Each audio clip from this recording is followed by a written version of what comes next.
औसत प्रति minute dictation start. Hindu धर्म से जुड़ी शोभा यात्राओं पर हमले का क्रम देश की राजधानी दिल्ली तक पहुंच गया।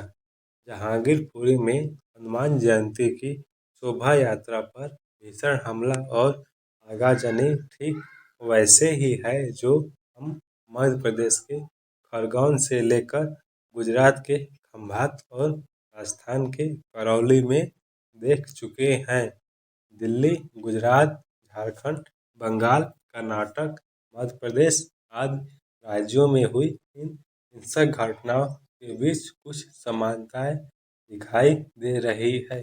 जैसे पहले शोभा यात्रा पर हमला, फिर पूरी तैयारी के साथ आगजनी और हिंसा, वैसे भी पेट्रोल बम, तलवार, पिस्टल के साथ अनगिनत पत्थरों, कांच की बोतलों का चलना, लक्षित आगजनी आदि अचानक नहीं हो सकती। हिंसा का भयावह सच वीडियो और फुटेज में साफ दिख रहा है। हिंसा का वीडियो देखें। इसमें शोभा यात्राओं पर लोग गाते, नारा लगाते चल रहे हैं और अचानक उन पर भारी संख्या में लोग हमला कर देते हैं। जितनी संख्या में हिंसा करते लोग दिख रहे हैं, वे एकाएक इकट्ठा नहीं हो सकते। जाहिर है, इन सबके पीछे सुनियोजित तरीकों से किया गया और पहले से पूरी तैयारी थी। तो ये कौन है जिन्हें देशव्यापी हिंसा की साजिश रचकर उनको अंजाम तक पहुंचाने में सफलता आई?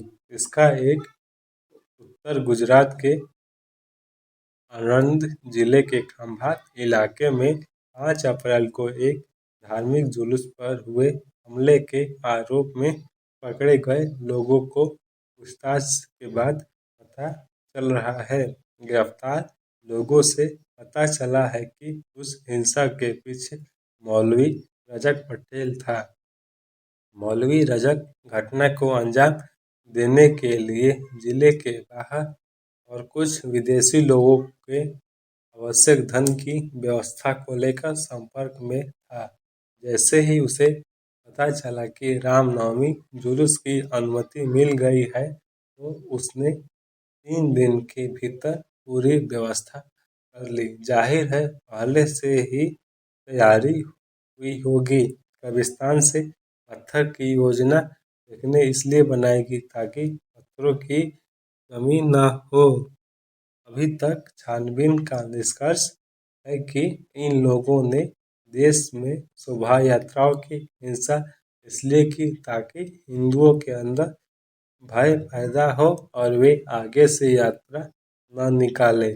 यह मानसिक जुनूनी मजहबी घृणा से ही पैदा होती है और विश्व स्तर पर यह जिहादी आतंकवाद के रूप में हमारे सामने है। जिस तरह से कोई आतंकी मॉड्यूल बनाकर योजना बनाकर हमला करता है, लगभग वैसा ही तौर तरीका इनका भी है। यानी पहले बैठक करना, उसमें शोभा यात्रा को कहाँ किस तरह निशाना बनाना है उस पर चर्चा करना, योजना बनाना, उन्हें अंजाम देने के लिए संसाधन जुटाना, मुख्य लोगों को तैयार या बाहर से बुलाना, आम लोगों को भड़काकर इसके लिए तैयार करना, शोभा यात्रा आने के पहले घात लगाकर बैठना और फिर अचानक हमला कर देना। इन हमलों का संदेश क्या है? आमतौर पर माना जाता है कि केंद्र से लेकर अनेक राज्यों में भाजपा की सरकारों के कारण जिहादी और सांप्रदायिक तत्व कमजोर पड़ गए हैं। वे बड़ी साजिशों को सफल नहीं कर पा रहे हैं। आतंकी साजिश को अंजाम देने वाली ताकतें भी निराश है। इस कारण सीधे आतंकवादी हमले करने की जगह इन शक्तियों ने तरीका बदलने की शुरुआत की है। आतंकवादी घटनाओं को अंजाम देने के विकल्प के तौर पर एक प्रकार के एकपक्षीय हिंसा और दंगा हमारे लिए नई चुनौती बनकर सामने आई है।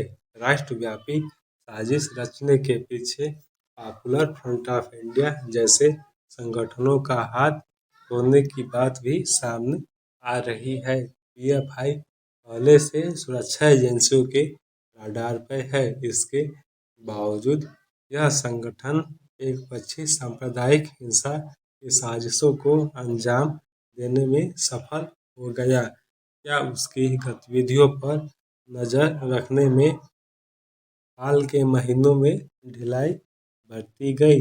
वास्तव में इन घटनाओं की सीख यह है कि केंद्र और राज्य सरकारें तथा सभी सुरक्षा एजेंसियां देश विरोधी जिहादी तत्वों को लेकर सतर्कता में जरा भी ढिलाई न बरते। उत्तर प्रदेश जैसे संवेदनशील राज्य में रामनवमी की जुलूस 800 स्थानों से निकले, लेकिन कहीं हिंसा की घटना नहीं हुई। अगर वहाँ वे हिंसा करने में कामयाब नहीं हुए तो इसके पीछे सख्त सुरक्षा व्यवस्था के साथ यह भय भी मुख्य कारण रहा कि अगर पकड़े गए तो उनके सहित परिवारों और रिश्तेदारों तक के खिलाफ पुलिस प्रशासन किसी भी सीमा तक जा सकता है। घटना के मध्य प्रदेश की सरकार भी उन पर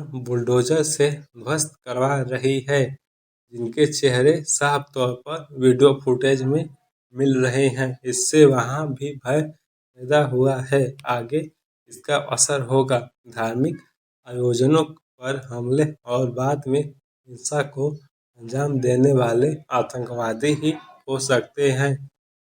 उनके साथ उसी तरह की कार्रवाई होनी चाहिए।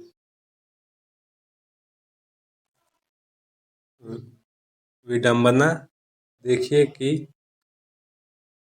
देश में सेकुलरवाद व लिबरलवाद का झंडा उठाए कुछ लोगों के मुंह पर ताले लगे हुए हैं।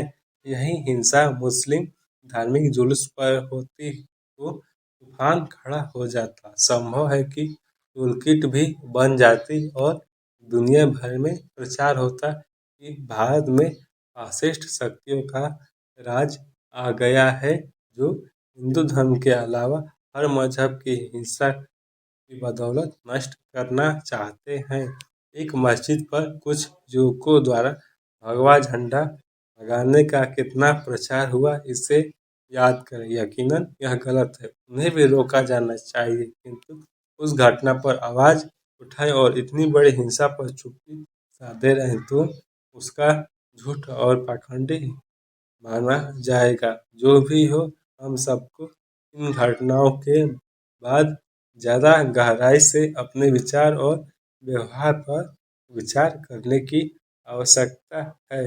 अच्छा होगा कि केंद्र सरकार राष्ट्रीय जांच एजेंसी को संपूर्ण जांच सौंप दे, ताकि राष्ट्रव्यापी साजिशों का पता चल सके। स्टॉप।